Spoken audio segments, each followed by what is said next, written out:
We are families, we are caregivers, we are parents to children with disabilities and medical complexities. We are rarely familiar. We get together to learn, to relate, and to laugh a lot while we share each other's unique family experiences of raising the rarest of the rare.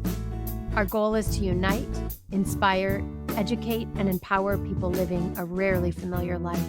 And we're so glad you're here. Hello and welcome to Rarely Familiar. This is Jen here with my friends, Tram and Haley, where we dig into the realities of raising the rarest of the rare. Today, we are going to get familiar with what it's like to date while also raising a child with medical complexities. I wanted to have fun with this show and keep it light, but the reality is it's not always light. It's not always an easy path to navigate. So we're going to dig into that in a little bit with our two guests. But first, how are you both doing? Let's do a little check-in. What's happening in your worlds? I just put my husband on a plane. So I am now in your camp, single parenting.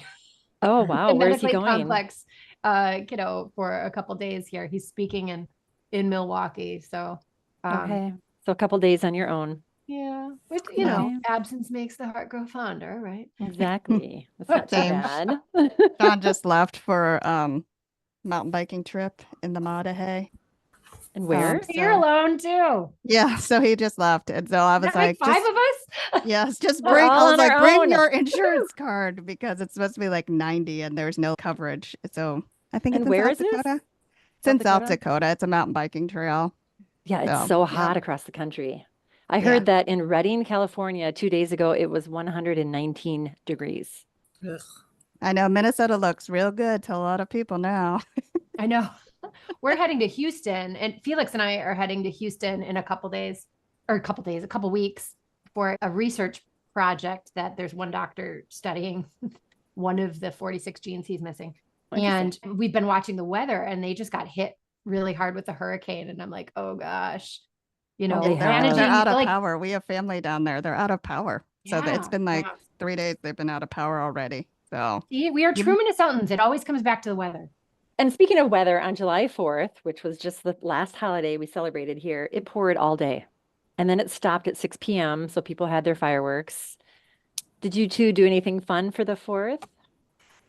Oh, my family was in town, so they all have little kids. So, you know, the party ends at like 7 when they all go to bed. Okay, so they're not staying up for fireworks and all that.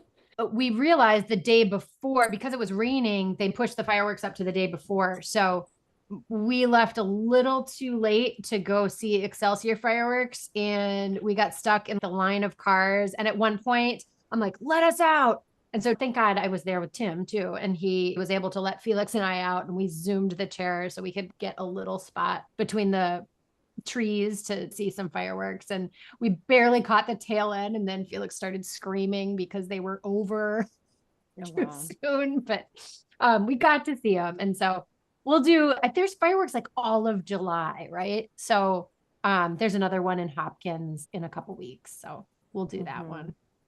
I was driving by the park by my house, and it was foggy. It was kind of foggy anyway.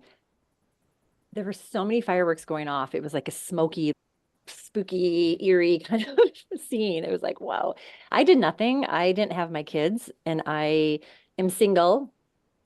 So related to the show that we're talking about today, and I didn't have any plans, and it felt really good. It felt a little too quiet at times, but it was just what I needed. So I'm kind of glad it's over with. Holidays are always kind of hard when you're on your own, so without the kids. But so today's show is fun, and I kind of wanted to do this because I'm the single one in the group here. You two are both married, as we've talked about before. And I was thinking about how many podcasts I've listened to and movies I've watched and books I've read about single women dating. And I don't know if I've seen one or heard of one in our situation of a mom dating or a dad who's also raising a child with special needs, a disability, medical complexities. So I thought this show was really relevant and pertinent because of that. And I was also thinking that dating, and for you two, it's been a while, but dating in general is hard. Dating with a child, with children is hard. And then you add on top of that a child or children with medical complexities, and it almost feels impossible. At least that's been my path. So anyway, let's jump in, and I want to introduce our great guests. So first off, Emily is a mom to 3 amazing daughters. Her eldest, Olivia, is launched and married with kiddos living in Texas. And her 2 twin 11-year-old girls, Lainey and Leela, live with Emily in Western Wisconsin. Both girls have their own unique set of challenges, of which I will let Emily share a little bit later. Emily is in the healthcare field and also has 2 home businesses. She enjoys going to the farm, festivals, and spending time with family and friends. She has been dating on and off for years. In the last 6 months, she is in a relationship. So congrats on that and welcome. You sound very busy. Yes. Very busy life that you lead. Welcome. And it's Lila, not Layla. Lila. Oh, good. Okay, Lila. And Jill, our second guest, is a mom of 3, a 20-year-old, a 19-year-old, and a 10-year-old. Jill has been licensed as a nurse for 14 years, and before that used to work as a PCA and health aide. She loves live music and theater. She's a cat mom, and her favorite pet is her jumping spider, which I have to hear more about. She also loves plants, fairy gardens, and miniature dollhouses. Jill has been single for about 2.5 years, dating on and off, and we'll hear more about that, but welcome, Jill. Welcome. Thank you. Welcome. Yes. Thank you both for being here. This is an exciting episode, and I think Tram and I are just kind of going to sit back and let the 3 of you really dig into what it is that you're experiencing. But there's a question that we like to ask right off the bat to all of our guests, and I think we can all guess, and you can expand a little bit more on this, but what is your tie-in to the disability community? Emily, do you want to go first? Sure. Yeah, that's fine. So my twin girls are 11 and they were born at 28 weeks. And so they had something called twin to twin transfusion syndrome. Lainey was the donor twin, so she was 1 pound, 3 ounces. Lila was a recipient, so she was 3 pounds. They spent 75 days in the NICU. And then I think right around 1, they both have a cerebral palsy diagnosis. Lainey's a lot more affected. They're very high functioning, happy, typical, kind of, besides Lainey's had 12 surgeries, Lila's had 10, I think. And then Lila also Wow. has epilepsy. And Lila's very, very minimally affected with her cerebral palsy, just some tone issues in her legs. But she got a VNS implant for her seizures. Mhm. So I want to back up for a second. Like, okay, so you've got an older child, Mhm. then you've got twins. Okay, so twins are hard, right? Mhm. And you have twins with CP. Yeah. You are doing an amazing job. Some And days. yeah, that is an incredible feat. I mean, all the twin mamas out there, and I think it's a little bit more common to have one twin. Sometimes have a little bit more challenges. But am I hearing this correctly? Where both of your twins have CP? They do both have the diagnosis. It really Okay. does not affect Lila a ton. Just where she's getting a little more tone issues in her legs, so we follow with Gillette a lot with all of that stuff. So she'll see her PM&R soon and see if they want to Yeah. explore anything else as far as maybe Botox or different therapy for her. So And so tell me, was having your girls your first introduction to the disability community, or did you have some tie-in prior to that?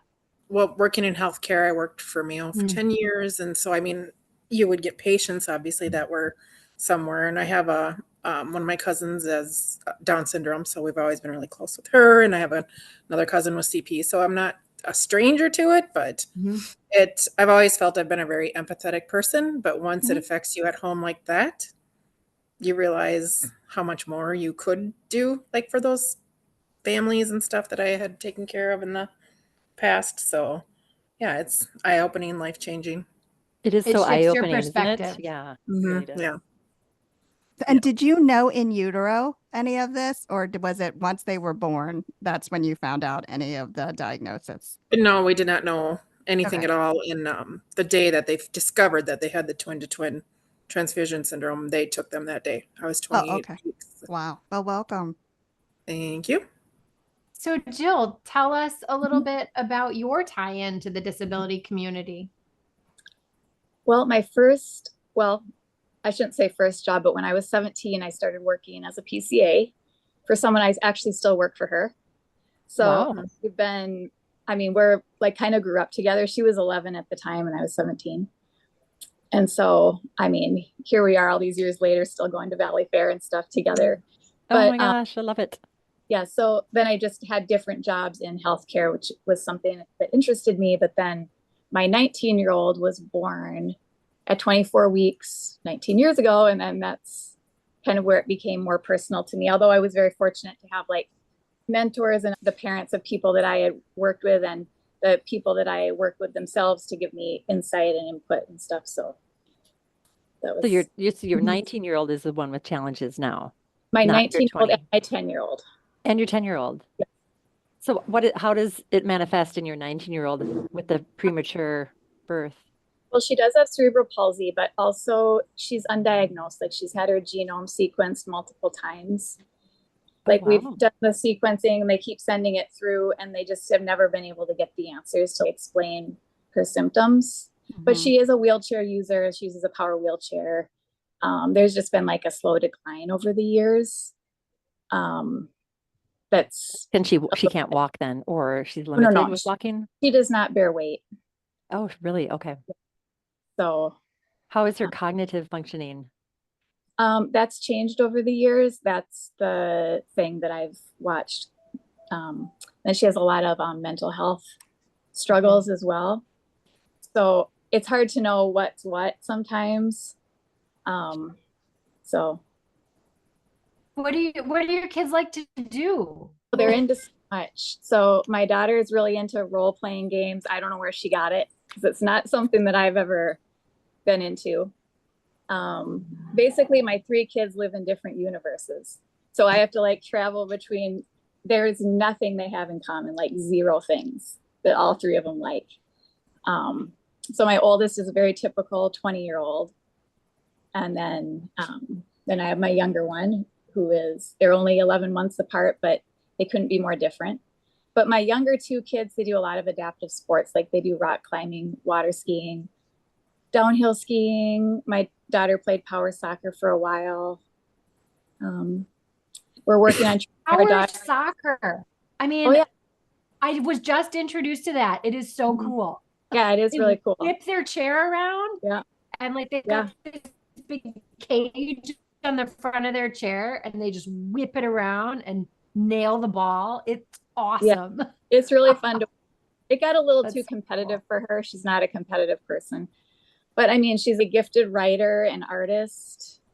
What is your 10-year-old dealing with? What kind of challenges? He has a rare genetic disease called Pelizaeus-Merzbacher disease. It's a leukodystrophy. So basically, whatever myelin he was born with, that's the only amount he'll ever have. Like he won't grow more to cover more of his body or his nerves as he gets older and bigger. And he is non-speaking, uses a device for communication, and he does use a wheelchair, but he uses a manual wheelchair. Okay. And do all of them live at home still with you?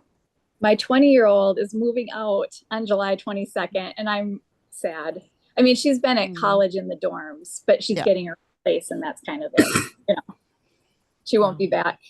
Yeah, that's a lot. It's a lot.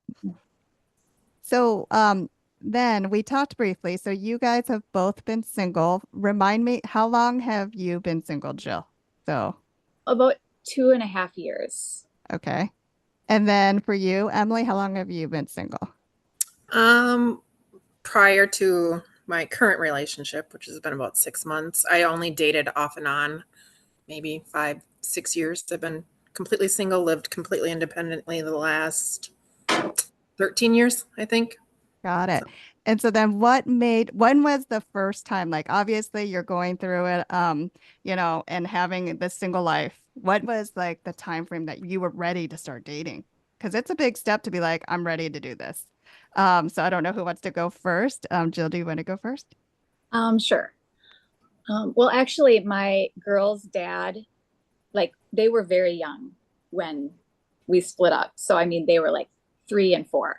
Okay. So I've been really ultimately single since then. Like, I haven't had lived with anybody or anything like that. And then my son is not my biological son. So that's a little different situation. But then I was engaged for a brief time to someone who I had dated. And that ended 2.5 years ago. Okay, got it. Yeah, right. So you So have you've had experience, the yeah, both spaces of sides. Yeah. independence and then with someone and then back with someone and then broke up again. So yes. right. And he was actually living in another state by the time we had, because we dated, like, we were close friends for a long time, like for years. Yeah. And and ultimately that ended because of my son. So Oh, is what he said. So Oh, it was too goodness. much for him. Did he say that? yeah, I mean, Yeah. ultimately it's kind of like, I won't retire and travel around the country. You know what I mean? Like, that's not my Yep. end game here. And the fact that I'm choosing that a little bit more than maybe he wanted me to or something, Yes. Mhm. I mean, I it's find, definitely yeah, a perspective. You can respect Mhm. that, that's not what he wanted. So Yep. but I find when I'm doing this online dating, they're at the time in their life where they don't want to be dealing with little kids. They're ready No. to talk about where they're going to move in the winter and what they're going to Mhm. do and traveling. And I'm thinking, oh my God, I can't do these things. I'm stuck here in Minnesota. I can't travel very easily. This is not going to work. But it's the lifestyle stuff. And as you get older, you want certain things. And it's considered baggage or whatever it is. We don't have to maybe call it baggage, but yeah, that's tough. Well, I think at that point in your life, right, we're all a little bit older. We're looking for our lives to be easier, not harder. And it takes a special person to say, I want to enter in this relationship and I am not afraid of challenge, complexity, all the things that come with dating this human being and everything that comes with her. Right. That's a tough person to find because as you get up there in years, it's like, oh, how do I simplify? How do I make things easier? And you're actually making your life harder. Right. Right. So this is a big one for me. This is the question I wanted to ask you both. And I think we talked about it before, but to disclose or not to disclose, that is the question. It's a Shakespearean off take, right? So this is what provokes major anxiety for me when I'm dating and I'm on a first date. And it's the big, oh my gosh, do I disclose that I have a child with a disability? And it's kind of like a dance. It's a delicate process. And it's not necessarily a game per se for me, but it's strategic of do I wait until I start to form this relationship with this person and then they're gonna be so into me, they'll be like, oh, no problem, Julian, that's cool. Let's all go out. Or do I say it right up front, right? There's so many different styles. And I'm just curious how you both navigate that piece, because I think that's a big one for us. I mean, For me, and I've always been everybody has transparent. things, right? Yeah. So you're super transparent. Yep. Always right up front. If I started communicating with someone thinking, oh, this could maybe just lead to a date even or communication and talking, I just always shared it right away Do you because I didn't share want it to. in email, in messages, or like Yeah, verbally? probably through, whether it be texting or through an app or whatever it was, I would share. I share a lot on social media about the girls stuff because it got to the point where I was so tired, not tired. I mean, it was great to know when people are wondering how they're doing or where they're at or what's going on. But so I share a lot about them and their journey on my social media stuff. So for me, it wasn't a big deal as far as putting it out there. Mhm. Sometimes it, is harder because it is right away. People will be like, oh no, Yeah, not for there's me. far and fewer people probably who hmm want to be involved, But I'd perhaps. rather find out sooner than later. That makes sense. Before you get invested. Yeah. What about you, Jill? How do you handle it? Yeah, I'm not trying to hide it. I don't lead with that maybe, but also I think even once you do share it, it doesn't mean anything to someone who has never lived that. So it's kind of like even with my ex, he knew me since my girls were young. He knows exactly what this is about. I had my son before we got back together. It's not like I sprung this on him, but then like the actual day to day of what this means is a lot. And I think I don't know if you guys have heard that glass ball and rubber ball thing that we're all juggling these different balls, right? And I think we maybe have more glass balls. And as single people, we don't have anyone to share that. So like, you know, as an only parent, or like, my girls don't go to their dad on the weekend or anything like that. It's like, I have to do this. I'm triaging my life. That doesn't mean I don't care about the other person. It just means like there's no one for me to hand that off to, because if I drop those, it really hurts somebody.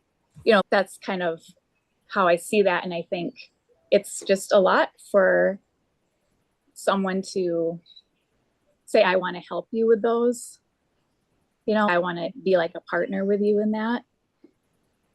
I mean, the reality is, even if their own biological parent doesn't want to do that, why would someone, you know? That's a really interesting concept. I haven't heard that actually before. But it is abstract for people who don't know what it's like. It's very abstract, the concept. And, you know, statistically, couples who have children with disabilities split up, whether you're married or dating, at about 80%. The rate is 80%. And I think that's a little known fact most people do not know about, right? So we're often single parents navigating this world. So this is not an uncommon thing. Although it feels like everybody around me is married or coupled. And so it's like this, you know, fierce independence that I channel all the time. But yeah, so I think some of the barriers, you know, when we think about what are the main barriers to dating, what jumps out for you guys?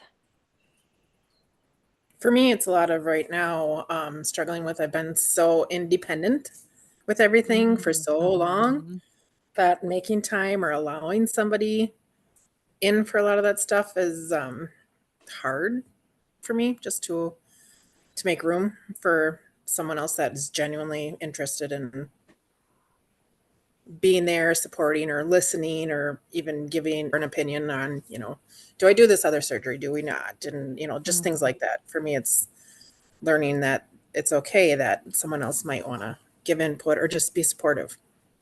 And are you finding that now because you're in a relationship? Is that I something am. you're practicing to be more open with it? Okay. Yep. Just He being must be an extraordinary man. He really is. So it makes me nervous and scared, but yeah, one day at a time. Does he have children? Emily, He does he have does. Okay. Yep. They're 22 and 19, so adults. Yeah.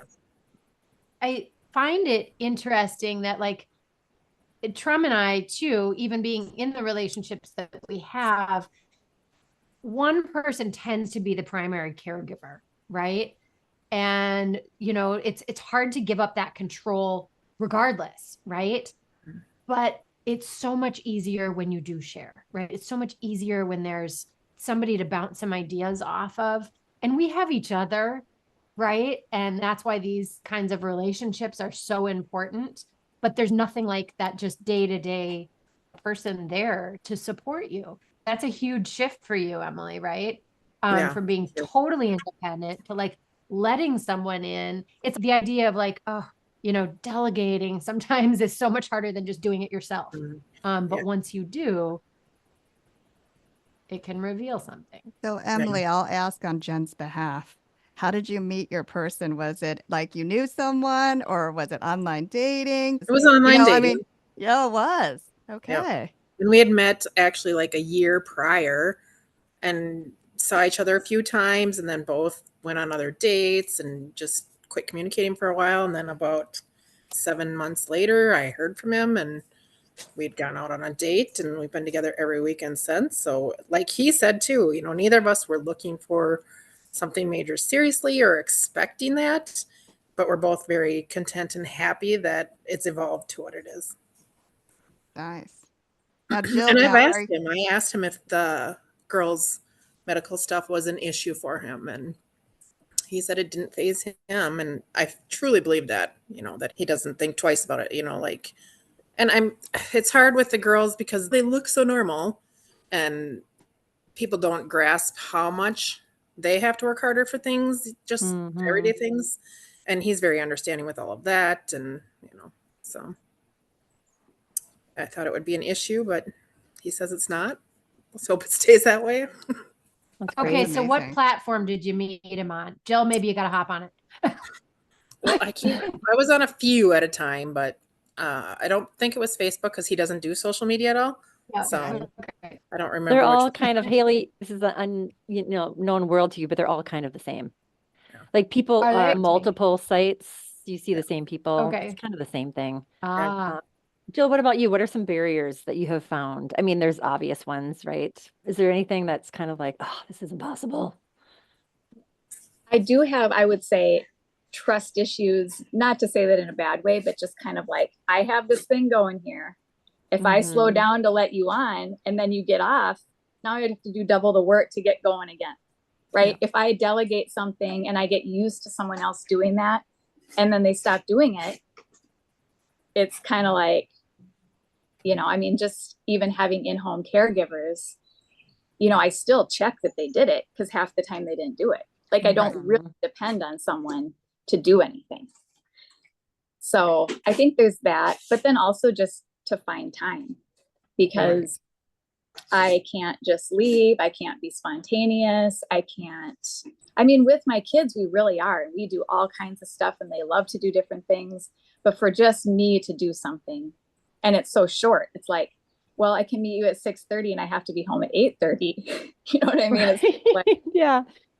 Yeah. Well, it could work both ways though, right? You're like, hard stop. Oh, I'm sorry. I have an emergency call. And so it can work against you or for That's you. true. It just depends on the situation. Totally. That's true. Yeah. my So, I gosh. mean, and it takes time to develop a relationship before I would ever want that person to even see my kids. You know what I mean?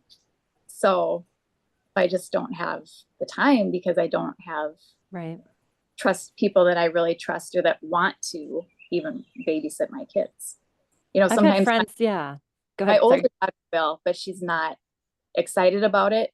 And it's just kind of like they're all just existing in the house. And if anyone needs to use the bathroom, I have to come home. Oh, So it's kind of like she doesn't help them with that. And that's fine. I'd never put something on her like that she doesn't feel comfortable with. It's not her job, so. I've had a friend say, why don't you just, dating is its own separate entity and don't intermix, don't include your kids in that story, in that experience. And so then it's not really an issue, right? So I have my dating world over here, and then I have my mom raising my kids over here. And I don't think that's possible. It seems really hard. But I mean, the idea of it is, yes, I'm going to go off on all these great dates when I have some free time. Now, I do have free time because I have an ex-husband, but I don't think the world works like that because you develop deeper relationships and the more intimacy, these things come out and it's part of who you are, right? But it's an interesting concept to have a lover per se, right, on the side. But I also think like the online dating culture, I heard something called the random reward theory. And it's basically this idea that the next object, it's like in gambling, the next object is shinier, right? So it becomes an addiction. And so you just keep swiping left, which is not interested. Because if there's one little thing that stands out, so like for you, Emily, putting that out there, that may turn a lot of guys into next, next, next. I'm not going to deal with that, right? It's like what's after that. So it's interesting that anyways, it's just difficult with this culture and this climate of dating that we have, right? Everything's the next best thing is so easily to find. Boom, left, left, left, swipe. Everything's so fast. Think of all the social media and just what our input is on a daily basis. So yeah, it's interesting. Yeah, we live vicariously through some of Jen's dating stories because she does have some interesting ones. So we've been out of the dating world. So Haley and I are like, what? He said, what? So, what are some of the things that as you do go out on dates, were there any funny stories or things that happened that you're like, what did he just do? Because we've been out of the dating world for so long. Totally. It could be covert or overt, right? It could be either. Do you guys have any interesting? Jen's got some funny ones that she could share. Well, I dated a guy once. I went on a first date and he says, I don't really like kids. I'm like, okay, well, this is not going to work. I went on a date with a social worker and I mentioned Julian was getting his IEP and he's like, yeah, no. He was very upfront. I sit in IEP meetings all the time. I'm not going to, or I've dated guys who are PCAs at schools and again, they don't want to come home to their work, right? So people have been pretty overt with me.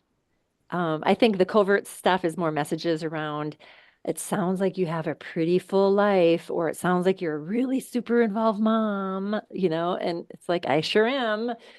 I don't know if there's any funny ones, but I mean, I've definitely dated a lot. And I actually had a 4-year relationship that speaks to your situation, Emily, in terms of it not being an issue.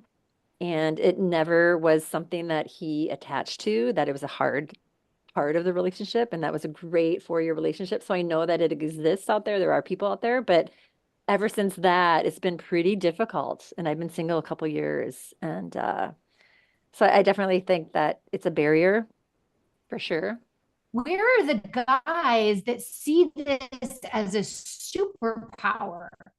Like you're talking about amazing women doing amazing things, right? What you are capable of and what you have accomplished in your life, raising your kids, like that's a person I would want to date. So if you're listening right now, why don't you email us? If you're listening, email us, right? At info@rarelyfamiliar.com. Yes, we will vet all the eligible guys for Jill and I. Oh gosh. Anything else come up for you two that's kind of fun to share or challenging? Or tips and tricks? Or advice For me, you it would was give? getting rid of all expectations. Once I learned to throw expectations out and not expect to have this great connection right away or someone who's going to be understanding. But on the same side of the dating part of that, it was easier for me to weed people out, if that makes sense. Like to, if they didn't ask or want to know, or it was just easier to be like, oh yeah, I'm not giving, anybody, like I did one time. I did walk out on a date, which is really hard for me because I'm such a very, always worried about what someone is thinking, maybe whatever. And someone had used the R word. And I was like, wow. And I hear it so much more than I thought I would still. And I've gotten So you got used up and walked away from the date. I said, that I don't think that's an appropriate word to use. You probably shouldn't be using that word. And they're like, oh, well, I don't see an issue with it. And I was like, well, that's your prerogative. But I feel like it's wrong and this date is over. So good for you. So, I mean, I don't want to feel like I'm doing any kind of disservice to my children, even if they're not there. I know. Sure. So are your standards different then? Do you feel like they're higher? Because it could go either way to me. It could be like, I have to lower my standards to find somebody who will step into this role. Or it could be, I'm going to have really high standards because they better have, this I think high that's where capacity. I got to, was getting to the higher standards of Sure. finding someone and realizing that it is out there. Because for so many years of trying to date, it was just at a point where I was like, I'm not even going to try for a long time because it's not, for me anyways, and 11 years off and on being single, pretty much single the whole time, is finding that was very, very, to me, what I have now is rare to find. Yes. Yeah, my therapist said it will be hard to find, but he's out there. There are people out there, but it's not going to be easy, right? So you're a great example. I mean, 11 years is a long time to be dating and single. Yeah. And not that we're always in the place where we want to be dating, right? It's okay. Like I get to a place where I'm like, I am just fine single. I don't even want to enter into this. I'm doing good. Things are moving. Like you said, Jill, like we don't want to disrupt our role. We have our machine well oiled and tuned and, but can you speak on that at all, Jill, in terms of standards or whatnot? I mean, I keep my standards high, I guess. I always think if I wouldn't tell my 20-year-old this sounds good, it's not good for me either, right? Like, and I tell her it's really better to be single than with the wrong person, Right. So you just don't want to settle just because your friends have a relationship or something like that. In the long run, it'll make your life harder. So I always think about what would I tell her. That's good words of wisdom for sure. I mean, I if have you one- think about it too, it took the three of us. We sort of had to date to find our other mom group, right? I don't know, like even if you guys, Emily and Jill, it took us time to even find each other. And so another family member or a parent that has a child with a disability, right? You have to find other people that get that story. And so even us finding other people, I think is hard. So it is hard for me to hear because we all want someone to spend our time with and share these responsibilities. But it doesn't surprise me that it is hard to find that one person that's going to share your life with in this world. So because it was hard for us to find other moms for us to connect and share in our stories. And we talk about it all the time that we're thankful for each other. Because, sometimes I just need to vent when that doctor said something and I was like, so then they said this, right? Mhm. So, or surgeries, right? Like no one will ever understand. Like you said VNS, and I was like, oh, I wonder what made her get to that decision, because my daughter has epilepsy. So it's that whole discussion of finding that other person that can share in the same stories and give you that ear and take on those responsibilities. And so when you also said, Jill, to slow that train down and let someone else on, it's true, right? It's giving up time and that energy and to allow someone else onto that train with you. And then when do they get off, right? Do they do a sudden stop or are they in for the long haul? So it is a lot to hear. So I'm glad that you guys keep your standards high because it's important and to teach our kids that. That's a good point, that to be okay, we don't need to have that partner. It can be a friend that can also help us with those discussions around what surgery to do. It's Yeah. a good reminder. Yes. Do you two have any words of wisdom to offer all the single ladies listening and single men? Anything that jumps out? I mean, you kind of answered that recently, but is there anything else that jumps out for you? For me, it's a lot of guilt with making time for myself over my children and their needs. So realizing that it is okay to do that for yourself was hard. And then it did get a little easier, but it's also easier the older they get and the more used to, like, so we're in Western Wisconsin, but we go to St. Paul for physical therapy, occupational therapy, speech therapy, and all of that. So learning to make time for me was hard. But then once I did start doing it, I realized how important it was and that it's okay. Yeah. Letting go of the guilt. Yes. Yeah. Finding time for me. And which I think that can be any parent guilt, whether, Sure. so. Well, this is what I will close with. My sister is very wise, and she said to me once, and this kind of resonated with me. She said, Jen, you need to get in the driver's seat. And if you want to let that guy in the back seat as a passenger, that's great, but you're driving this car. And so he knows exactly where you're going and what the road looks like ahead in this car. And if he wants to get out, let him get out. But like, you're driving this car. And it kind of is empowering, thinking of, I'm going to embrace what I have and this is my life. And if he wants to be part of it, great. But that, I'm going to be the driver here.